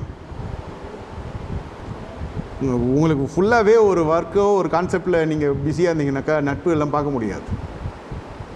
இது வந்து உண்மை. நட்பு வேணான்னு சொல்ல, அவனுக்கு ஃபுல்லாக வந்து இன்ட்ரெஸ்ட் எதில் அவனுக்கு இருக்க இன்ட்ரெஸ்ட்டு, பக்கத்து வீட்டு பொண்ணு கூட ஓடுறதுக்கு, பிள்ளைக்கு எது இன்ட்ரெஸ்ட்டோ அதை சேர்த்து விடுங்கணுமா. இவன் சொல்கிறான் இல்லையா, not my cup of tea. எது விட்டாலும் ஃபெயில் ஆவான்யா. அவனுக்கு பிடிச்ச படிப்பை இப்போ கொடுத்தா கூட ஃபெயில் ஆவான். அப்படி இல்லைன்னா எல்லோரும் ஒரு காலேஜுக்கு 50 கோல்டு மெடல் வந்திருக்கும். அரியர்ஸ் வாங்கின அத்தனை பேரையும் போய் பார்த்தா அவன் ஆசைப்பட்டு எடுத்த கோர்ஸ் தான் அது. டைவர்ஸ் வாங்கின அத்தனை பேரும் நீ போய் பார்த்தீங்கன்னா அவன் ஓரளவுக்கு விரும்பி தான் அந்த கல்யாணம் பண்ணியிருப்பான், ஓரளவுக்காவது விரும்பியிருப்பான். அரேஞ்ச் மேரேஜ் கூட பிடிச்சிருந்து சொல்லிச்சிலேருந்து பண்ணாட, அதனால தான் கல்யாணம் வச்சேன். அப்போ பிடிக்கலன்னு சொல்லி தொலைக்கலாம்ல, அதுக்கப்புறம் பிடிக்கலான்மா. இது அத்தனையும் பண்ணது பார்த்தீங்கன்னாக்கா தொழில்நுட்ப கல்வி அதிகமாக படித்த பசங்க தான் பண்ணணும். சாதாரண படிப்பு கொடுத்து சாதாரண போயிட்டு வரனாக்கா அவன் அழகாக குழந்தை குட்டியோடு வருவான், சபைக்கு பார்க்கறதுக்கும் சந்தோஷமாக இருக்கும், அவனுக்கு வேறு பிரச்சனை இருக்கும் வாழ்க்கையில். இது படித்த மேதாவிகள், இந்த உயர்ந்த அடைகளத்தில் இருக்கிற பெற்றோர்கள், நம்முடைய சபையார், அதை நம்ம அப்படி தான் நான் சொல்லணும். என்கிட்ட எல்லாம் சொன்னாங்க, உங்களுக்கு எல்லாம் எலைட் க்ரௌடு கர்த்தர் கொடுத்துருக்குறாரு, அதை மேய்க்கிறது எனக்கு தான் தெரியும், ஒவ்வொரு வீட்டுக்குள்ளே போயிட்டு வரப்போ அவங்களுக்கு தான் தெரியும். உங்களை இவ்வளோவாய் நீங்கள் உயர்த்தப்படுகிறது எவ்வளோ கஷ்டம் என்று எனக்கு தெரியும். அடுத்த சந்ததியார் அது பொத்தலுள்ள பையில போடுகிறத போல போகக்கூடாது. இதை நீங்கள் எந்த அளவுக்கு புரிந்து கொள்கிறீர்களோ உங்களுக்கு பரலோகம் காத்திருக்கிறது. இதை புரிந்து கொள்ள தவறுகிற பொழுது தான் பிள்ளைகளை அடுத்த சந்தர்ப்பத்தில் எழுந்து விடுகிறாங்க. அவன் போயிடுச்சு அது வண்டி எவ்வளோ தூரம், ஐ ஹோப் யூ கேன் அண்டர்ஸ்டாண்ட். அவன் கட்டினா நான் அவ்வளோ தான் கட்டுவேன்றான். ஞானஸ்தானம் எடுத்துருக்குறான். இப்போ லேட்டஸ்ட்டாக நடக்குது இந்த காரியம், கற்றால் வந்தது சொல்லி ஞானஸ்தானம் கொடுக்கறது, எப்படியோ தலையை தடவி கல்யாணம் பண்ணுறது, அதுக்கு ஒரு கிறிஸ்துவ பேர் வைக்கிறது, ஒரு குழந்தை பிறகுற வரைக்கும் அந்த தம்பதிகள் தாய் தப்பனோடு இருக்கிறாங்க. அதுக்கப்புறம் குழந்தை பிறந்ததுக்கப்புறம் ஒன்று இவங்களாவது பிரச்சனை பண்ணுவாங்க, அவனாவது பிரச்சனை பண்ணுவாங்க, ஏதோ ஒன்று. இப்போ உங்களை வேணாம், உங்களுக்கு நான் வேணாம், என்னென்னலாம் பண்ணுவீங்க, பிளாக் பண்ணுவீங்க, பார்த்தா பார்க்காத மாதிரி போவீங்க. அப்புறம் வேணும்னு என்ன சொல்லுங்க, இந்த ஃபோன் இதுவாகிடுச்சு ஐயா, கரப்ட் ஆகி கண்டாபனான்னு ஆயிடுச்சு, எல்லா டேட்டாவும் கலைஞ்சிருச்சு, உங்கள் நம்பர் போயிடுச்சு, கோல்கட்டை மாதிரி உட்காந்துருக்கணும், நீங்கள் தான் வரலாம் இல்லையா. சரி, நானும் பூம்பு மாடி மாதிரி கேட்டு ஆட்டின்னு இருப்பேன் தலையை. சரி, தெரியும் சொல்கிறான், அழிச்சிட்டான், அப்புறம் எப்படி அது அழியும்? அழிக்காமல் அழியுமா?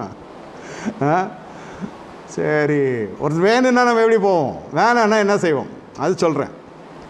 அந்த மாதிரி அந்த பிள்ளைகள் என்ன பண்ணுது, சண்டை போட்டு போய் தனியாக ஒரு இடத்துல நியூக்ளியர் ஃபேமிலி, என்கிட்ட காசு இருக்குது, ஒர்க் அட் ஹோம். இப்போ வீட்டில் 2 பேரும் வேலை செய்கிறான், இது ஒரு ரூமில் வேலை செய்யுது, அது ஒரு ரூமில் வேலை செய்யுது.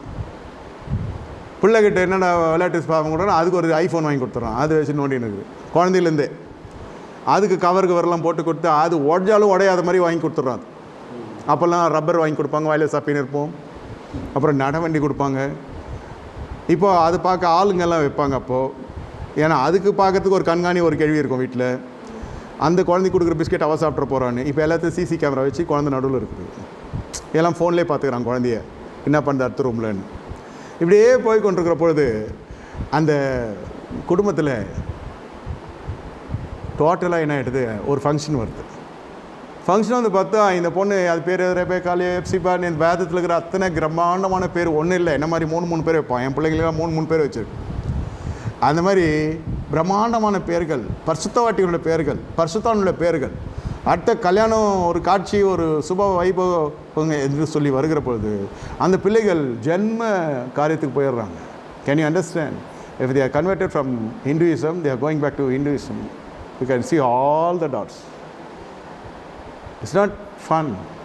ஸ்பெயின் மொத்தமாக எங்கேருந்து ரட்சிக்கப்பட்டானோ, ரட்சிக்கப்படாத சும்மா டப்பில் போட்டு முக்கினா, ஊர் மெச்சிக்க, உலகம் மெச்சிக்க.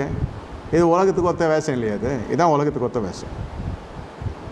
மறுநாள் பார்த்தா பக்காவாக இருக்கான், எங்கே ஆரம்பித்தான் அவன் அந்த மாதிரி இருக்கான். என்ன ஒரு நாள் தானே இங்கே நம்ம போதிக்கிறோம், ஒரு நாள் வாழ்க்கை இன்பம் என்று எண்ணி விருந்துகளால் கரைப்படுத்தாத.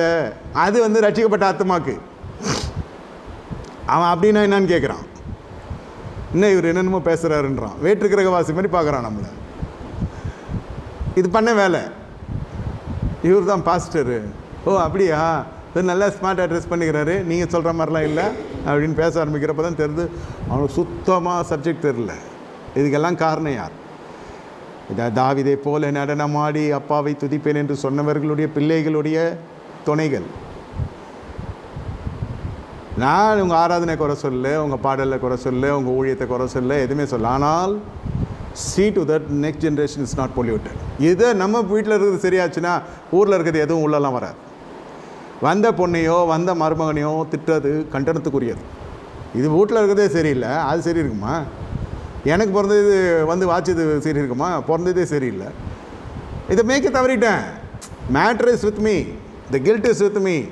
ஏன் பிள்ளைய பராமரிக்க எனக்கு துப்பு இல்லை, அவன் அப்பா இப்படி வளர்த்தான் அப்படி வளர்த்தான்னு சொன்னான், அதெல்லாம் அபத்தமானது இல்லை. இது சபை ஒத்துக்கணும். என் பிள்ளை ஒழுங்காக வளர்த்தா அந்த மாதிரி பண்ணியிருக்கான், அந்த அந்த சம்பவம் நடந்திருக்குமா? அது அங்கிள்னு தான் கூப்பிடுவான், இல்லை மாமான்னு தான் கூப்பிடுவோம். அதனால் அதுவும் ஜபத்துக்கு உட்காரும். அது ஜபம் முடிஞ்சோடனே ஆத்மா கத்திரி சோத்திரிக்கணும்.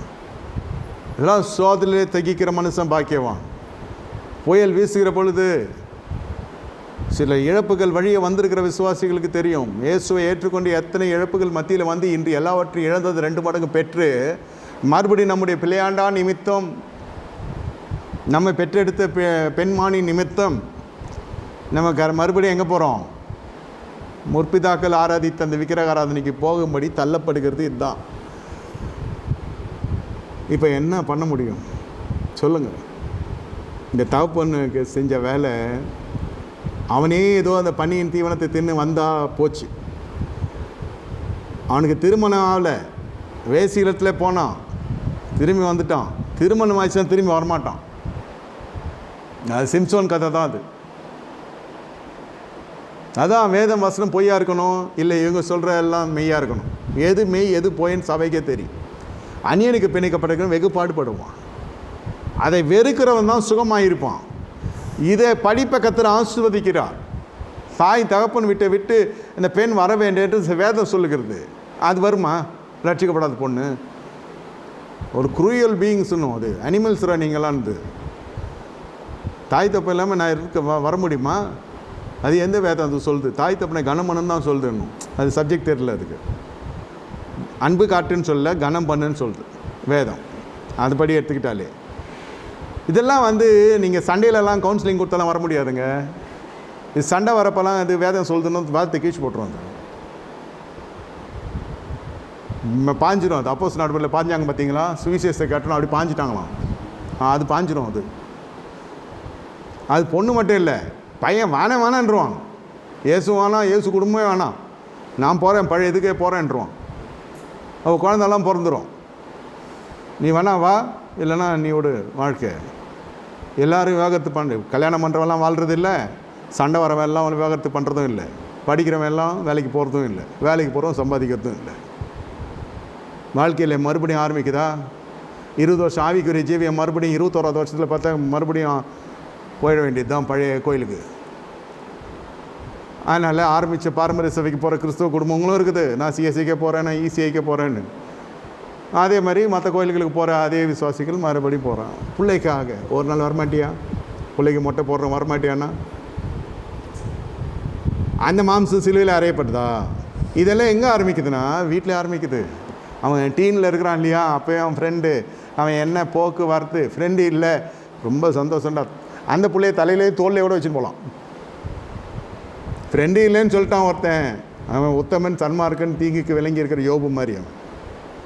அவன் நீதிமானாகவே இருக்கான். அவன் ஃப்ரெண்டோடு வரானா பரவாயில்ல, நான் உத்தமனாக இருக்கணும். அதை கண்ணை வைக்க பாரு. அது என்ன கேட்குறானோ அதை ஒன்றி கொடுத்து அனுப்புனாக்கா அவ்வளோதான். அவன் ஏசுக்குன்னு டாட்டா, ஏசு அப்பாக்குன்னு டாட்டா, பூமிக்குரிய அப்பாக்குன்னு டாட்டான். போனது தான். நோவின் பேழையிலேருந்து போனேன், காகத்தை போல் இருக்கும், கனி கொடாது. நம்ம எல்லாருக்கும் ஆசை போய் கொத்தி கொண்டு வரணும். நம்ம வளர்க்குறது அப்படி வளர்க்குறோன்னு நம்ம நினைப்பு. அது போனால் திரும்பாது. இல்லை நான் சாபம் இல்லை சொல்கிறேன். அது திரும்பி வந்துச்சு, போய் கட்டி பிடிச்சி நினச்சான். இப்போ திரும்பி வரப்போ ஒரு பொண்ணோட 4 பிள்ளைங்களோட வந்து அணைக்க முடியுமா? வேதத்தில் எத்தனை பேரை பார்த்துருக்கீங்க? ஏசா வந்து அணைக்க முடிஞ்சதா? முடியாதுயா. அது அந்த ஃபேமிலியில் போய் ஜெல் ஆகிட்டோன்னு அதெல்லாம் முடியாது. அதுதான் வேதம் ரத்தனம் சுருக்கமாக சொல்லுது. அந்நியனுக்கு பிணைக்கப்பட வெகு பாடுபடுவான். அதெல்லாம் பழைய ஏற்பாடு. புதிய ஏற்பாடுலன்னு சொல்லுது அந்நியனுக்கத்தில் பிணைக்கப்படாது இருளுக்கும் ஒளிக்கும் சம்மந்தம் ஏது? என்னென்னலாம் எழுதி வைக்கல வேதத்தில். இது அத்தனைக்கும் காரணம் என்ன? பெற்றோர். நீங்கள் வீடு கட்டுங்க, வாகனம் வாங்குங்க, எல்லாம் பில்ஸும் செட்டில் பண்ணுங்க, கர்த்தருக்கு ஸ்தோத்திரம். ஆனால் பெற்றெடுத்த பிள்ளைகளை கருத்தில் வைத்து கொள்ளுங்க. இங்கே பெற்றுட்டு அது வேற எங்கேயோ வளருது. அப்போல்லாம் லீவ் விட்டால் ஆயா வீட்டுக்கு வருவாங்க பசங்க. இப்போ லீவ் விட்டால் அம்மா அப்பா போய் ஆயா வீட்டுக்கு போய் அம்மா வீட்டுக்கு போய் பார்க்குறாங்க பசங்க. யார் வளர்க்குறது? அந்த தாத்தாவும் பாட்டியும் வளர்க்குறாங்க. எங்களை எங்கள் அம்மா தான் வளர்த்தாங்க, உங்கள் அம்மா வளர்த்தாங்க, நீ உன் பிள்ளைய வளர்க்கணுமா இல்லையா? இல்லை, நாங்கள் 2 பேர் சேர்ந்து ஏர்ன் பண்ணுறோம். ஏர்ன் பண்ணி என்ன பண்ண போகிற? அதான் நம்ம பையன் போகிறான் கிளப்புக்கு. எங்கே ஆரம்பிக்குது பாருங்கள். இல்லை மாடர்ன் டெக்னாலஜி வந்து வாழ்க்கை வேதத்தையே மாற்றுதுங்க. எந்த ஆர்டிஃபிஷியல் இன்டெலிஜென்ஸ் வந்தாலும் சரி, என் தேவனுடைய ஆவிக்கு முன்பாக ஒன்றும் இல்லை, அதான் பண்ணி போடுவான். ஏஐ வரட்டும், பிஐ வரட்டும், சிஐ வரட்டும், இன்னும் நல்ல நவநாகரிகமாக வந்து எல்லாமே சுருக்கி எவ்வளோ பெரிய நவநாகரிகம் வந்தாலும் சரி, வேதத்தில் இருக்கிற வார்த்தைகள் வானம் பூமி ஒழிந்து போனாலும் தேவனுடைய வார்த்தை ஒழிந்து போக. இந்த ஆர்டிஃபிஷியல் இன்டெலிஜென்ஸ் வரட்டும், இல்லை நேச்சுரல் இன்டெலிஜென்ஸ் வரட்டும். நேச்சுரல் இன்டெலிஜென்ஸ் போனதால் தான் ஆர்டிஃபிஷியல் இன்டெலிஜென்ஸே வந்தது. நேச்சுரல் இன்டெலிஜென்ஸ் எதனால் போகுது? வேதத்துக்கு புறமே போகிறனால சபையை விட்டு போகுது நேச்சுரல் இன்டெலிஜென்ஸு. தேவன் அவங்க ஞானத்தை தருகிறார், ஞானம் போயிடுச்சு, இப்போ ஆர்டிஃபிஷியல் இன்டெலிஜென்ஸ் உள்ள வந்துருக்கு. முதல் டிவி வாங்கினோம், அப்புறம் டிவி ஸ்டேஷனில் கத்துற ஒளிபரப்புறோம். மருந்து வாங்கினோம், அப்புறம் மருத்துவமனைகளாக கட்டுறோம். நம்ம பண்ணுற மிஸ்டேக்கு இதெல்லாம். பெற்றோர்கள் விழிப்புணர்வாக இருக்கணும். பிள்ளைகளை ஓய்வு எடுக்கிறார்களா, அந்த ஓய்வுக்குள்ளே என்ன இருக்குதுன்னு பார்க்கணும்.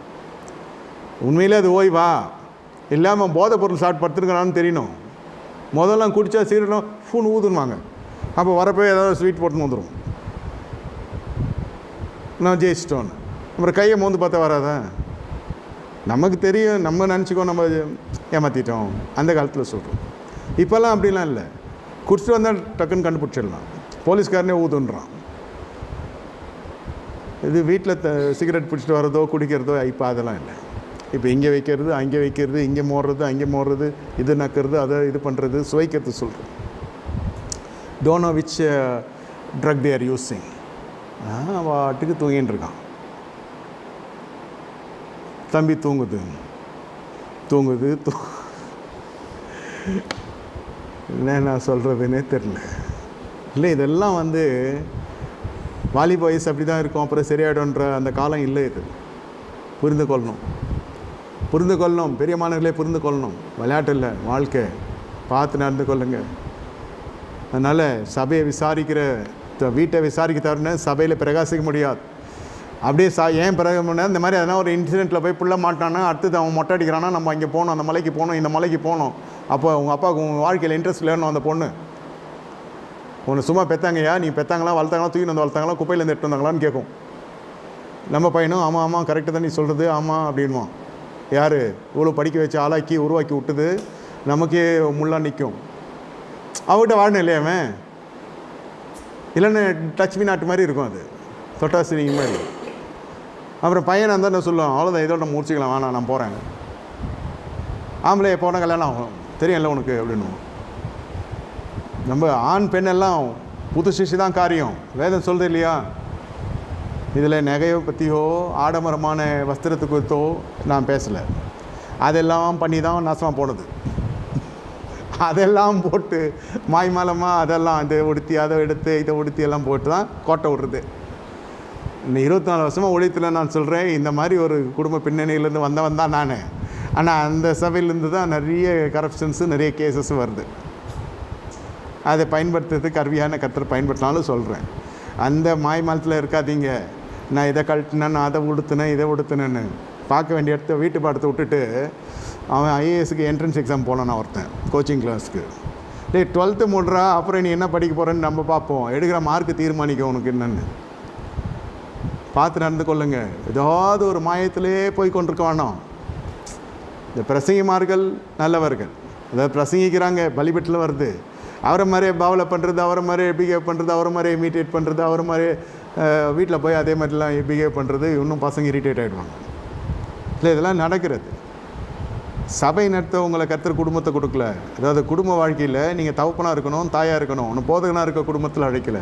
அங்கே நீங்கள் ஒரு பொறுப்புள்ள ஒரு தகப்பன், ஒரு அன்புள்ள கணவன், ஒரு அன்புள்ள தாய், ஒரு நல்ல பாசமிகுந்த மனைவி. அப்போ பிள்ளைகள் சரியாக வருவாங்க. பந்தியை சுற்றிலும் ஒளிவு மர கன்ற போல் இருப்பாங்க. அது நாளைக்கு பின்னாட்டில் நமக்கு கனி கொடுக்கும். அப்புறம் நாளைக்கு அவன் எதுவும் தரல, எனக்கு காசு தரல, அவனே தெல்லா காசாக போயிட்டான், அவன் எங்கேருந்து கொடுக்குறது? அவன் ஒரு சிறையிருப்பில் இருக்கிறான். அவனை போய் பார்க்குறதுக்கு அவ்வளோ கஷ்டமாக இருக்குது. இதெல்லாம் நம்ம கோட்டை விட்டுட்டோம் ஐயா. அப்புறம் சபையில் என்ன பிரகாசம் இருக்கும்? இதெல்லாம் கர்த்தர் தேவ சமத்துவத்தை இது என்ன சொல்கிறது, நகர்த்தி போட்டுருவார். அவங்களுக்கு கில்ட்டி ஆகிடும், வரமாட்டாங்க. இதுதான் இந்த சரிதையில் கர்த்தரின் கண்களை திறந்து சொன்னது. இது ரொம்ப நூதனமாக இருக்கிறது. ஆனால் நூதன சீசனாக போய் கொண்டிருக்குது பெருந்திரள். அதனால தான் அந்த மேல் அலங்காரத்துக்கு முக்கியத்துவம் கொடுக்காத நான் சொல்கிறதுக்கு காரணமே அதுதான். அது பண்ணிடலாம், 10 வாட்டி சொன்னால் கேட்கும், ஒருத்தமான பின்னாடி வரமா அப்படியே ஃபாலோ பண்ணுவான். ஏன்னா அதானே பேட்டர்னு, ட்ரேட்மார்க்கே அதாகிடுச்சு இல்லை. இந்த வஸ்திரம் கொடுத்துருவேன், இந்த சபையை சேர்ந்துவேன், நம்ம தான் பரலோகத்துக்கு போகிறோன்னா அது நம்புவோம். புள்ள போகிறான்னா புள்ளை இறக்கி விட்ருவோம் அவனு. இதெல்லாம் கர்த்தருக்கு முன்னே நான் சொல்லுகிறேன், இதில் எந்த விதமான கபடும் இல்லை, எந்த இதுவும் இல்லை. சபை விருத்தி அடைய வேண்டும். கண்களை மூடி கர்த்தரை நோக்கி பார்ப்போம். ஆண்டவரை ஸ்தோத்தரிக்கிறோம். இறங்குவீரா, சொன்னதே சொன்னேன், ஆசீர்வதி. சபையை ஆண்டவரே பலப்படுத்தும், கிருபைக்குள்ளே மூடி மறைத்து